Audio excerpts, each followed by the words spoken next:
Alhamdulillah rabbil alamin. Wassalatu wassalamu ala asyrafil anbiya'i wal mursalin nabiyyina Muhammadin wa ala alihi wa ashabihi ajma'in. Amma ba'd. Sekarang ini ayolah Bapak azakumullah, karena kesyirikan merebak ya. Harus terus diulang nih, masalah tauhid ini harus terus diulang. Ya, bukan satu orang ustadz, satu orang dai, tidak, semua dai harusnya membahas sehingga orang paham. Mereka melakukan demikian karena kebodohan mereka, karena ketidaktahuan mereka, dan disesatkan oleh siapa? Oleh ustadz-ustadz dan kiai-kiai mereka. Gitu. Mereka nggak paham bahasa Arab. Kalau para dai ini mendakwahkan dakwah tauhid siang dan malam, kajian-kajian penuh marak dengan tauhid, ini saya orang paham. Gitu. Karena yolah bab azakumullah, ini miris. Karena zaman kita ini, itu zaman yang membutuhkan tauhid. Lebih besar porsinya dibandingkan yang lain. Ya, kesyirikan merajalela, kebid'ahan merajalela, kemaksiatan merajalela. Tiga ini. Dan tiga ini yang melemahkan tauhid. Makanya ketika para ulama membahas tentang bab yang ketiga itu. Babu man haqqaqa tauhida dakhala jannata bighairi hisabin wala azab.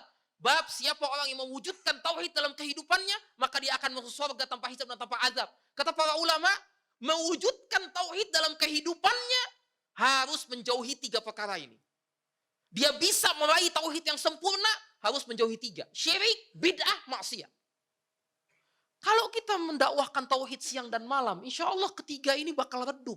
Antum lihat di zaman Nabi SAW. Nabi 13 tahun dakwah tauhid. Bahkan sampai di akhir hayat beliau, kita sudah katakan di bab yang kalau nggak salah ya di bab ke-20-an ya, atau bab ke-25 28 tentang masalah al-ghulu fis salihin. Babu fi anna sababa kufri bani Adam wa tarkihim dinahum al-ghulu fis salihin. Bab sebab kufurnya anak Adam dan mereka meninggalkan agama mereka karena mereka gulu terhadap orang-orang saleh. Di situ Nabi menyebutkan, jangan jadikan apa? La taj'alul qubur masajid fa inni anhaakum an dzalik. Jangan kalian jadikan kubur-kubur sebagai tempat ibadah, karena aku melarang kalian. Itu 5 hari sebelum wafatnya Nabi SAW. Tauhid. Gitu. Sedikit kemaksiatan yang terjadi di zaman Nabi. Sedikit. Kemaksiatan yang terjadi sedikit. Kebidahan nggak ada. Apalagi. Kesyirikan tidak ada. Tapi Nabi wanti-wanti. Syirik besar tidak ada. Tapi syirik kecil Nabi wanti-wanti. Inna akhwafa ma akhafu alaikum asyirkul asghar. Sungguh yang paling aku takutkan atas kalian yaitu syirik kecil. Kalau apa syirkul asghar? Qala ar-riya. Apa itu syirik kecil? Yaitu riya. Nanti akan kita bahas sendiri dalam bab tersendiri. Oleh penulis dibahas. Nanti akan kita bahas apa itu riya dan lain sebagainya macam-macam. Gitu. Makanya ya Allah bab azakumullah penting. Kita mengulang-ulang pembahasan tentang tauhid. Karena memang zamannya kita hidup di zaman yang penuh dengan kesyirikan. Penuh dengan kebid'ahan, penuh dengan maksiat. Gitu. Orang banyak yang gak paham tentang tauhid itu apa. Kita ketika mendakwakan tauhid bukan hanya kepada orang yang membuat syirik. Bukan. Tapi juga kepada orang-orang yang mengaku mentauhidkan Allah SWT. Kenapa? Karena banyak dari mereka yang gak tahu apa itu tauhid. Saya mentauhidkan Allah tapi gak tahu apa itu tauhid. Apa itu perbuatan syirik. Sehingga sebagian dari mereka sadar atau tidak sadar jatuh ke dalam perbuatan syirik. Orang yang mengikuti sunnah, yang udah dapat hidayah sunnah, nggak tahu apa tentang tauhid. Ayolah bapak masuk mau. Berapa banyak buku tentang tauhid yang sudah kita baca? Nggak usah begitu. Usul salasah. Saya yakin depan saya ini yang begitu banyak nih, ya. Usul salasah mungkin sebagian kecil dari antum saja yang sudah tamat. Usul salasah udah pada tamat belum? Nggak usah tamat dulu deh, punya bukunya nggak? Punya bukunya enggak? Ini tahapan yang pertama sebelum kita masuk ke sini nih sebenarnya. Kitab tauhid. Gitu. Makanya ini penting, pembinaan tentang tauhid ini penting. Bukan masalah yang remeh ini ayolah Bapak azakumullah. Bukan masalah yang remeh, ini masalah yang besar berkaitan dengan keimanan kita kepada Allah Subhanahu wa taala.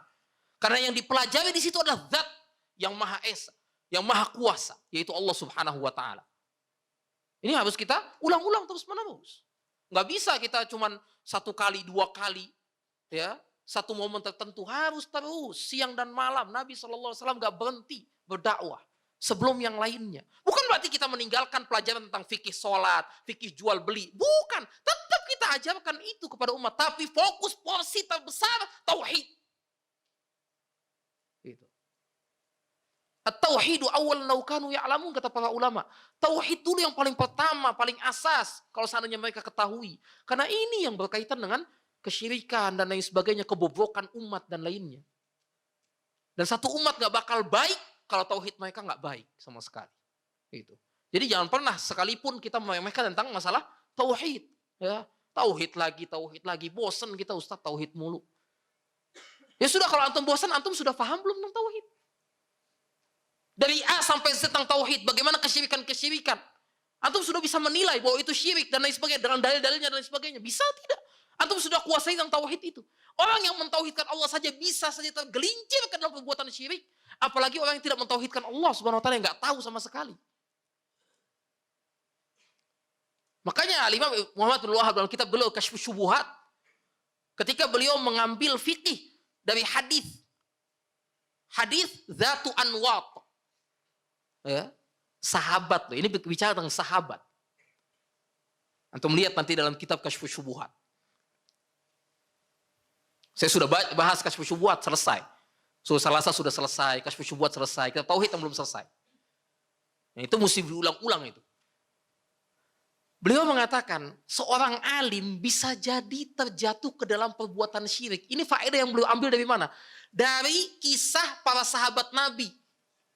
Ketika melewati sebagian sahabat, bukan seluruh sahabat. Sebagian sahabat Nabi ketika mereka melewati satu pohon yang namanya Dzatu Anwat. Di mana pohon Dzatu Anwat, ini orang-orang musyrik itu menggantungkan senjata mereka di pohon tadi. Untuk apa? Agar sakti. Kalau senjata itu digantungkan di pohon itu, maka senjata tadi akan ampuh untuk menghantam musuh. Ketika para sahabat, sebagian kecil sahabat tadi melewati pohon tadi, mereka meminta kepada Nabi Muhammad SAW. Wahai Nabi, ij'al lana dzata anwatin kama lahum dzatu anwatin. Wahai Nabi, tolong jadikan kami dzatu anwat sebagaimana mereka punya dzatu anwat. Ini sahabat. Nabi langsung teriak, Allahu Akbar, inna sunan. Qultum walladhi nafsi biyadihi kama qala Bani Israel li Musa alaihi salam. Allahu Akbar, Allah Maha Besar. Sesungguhnya ini merupakan jalan yang kalian ikuti dari pendahulu kalian. Kalian telah mengatakan sesuatu yang dikatakan oleh Bani Israel kepada Nabi Musa alaihi salam. Ketika Bani Israel sudah ditolong sama Allah. Antum lihat dalam surat Al-A'raf. Ayat 138. Allah mengatakan, wajawazna bibani Israel al-bahra fa'atau ala qaumin ya'kufuna ala asnamil lahum. Qalu ya Musa ij'al lana ilahan kama lahum alihah. Qala innakum qaumun tajhalun.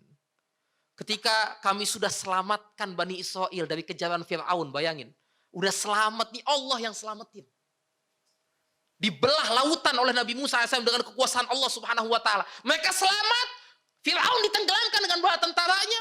Setelah itu mereka melewati satu kaum yang mereka menyembah Tuhan selain Allah.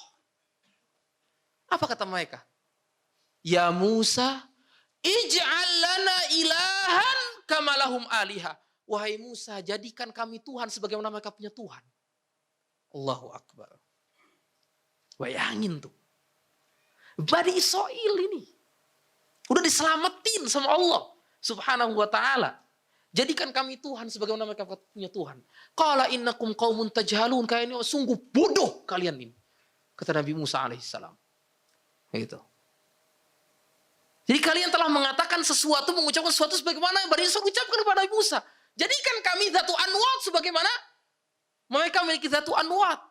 Kata Syekh Muhammad bin Wahab belum mengatakan seorang alim bisa saja tergelincir ke dalam perbuatan kesyirikan tanpa dia sadari. Bagaimana kalau bukan alim?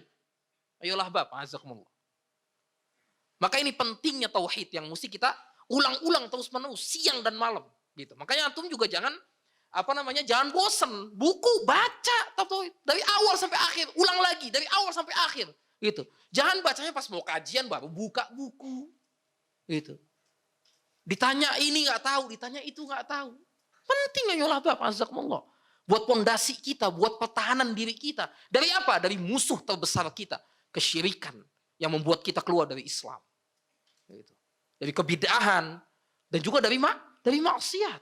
Karena orang bisa jatuh ke dalam bid'ah, orang bisa jatuh ke dalam maksiat. Kenapa? Karena kekurangan tauhidnya dia kepada kurangnya tauhid dia kepada Allah Subhanahu wa taala.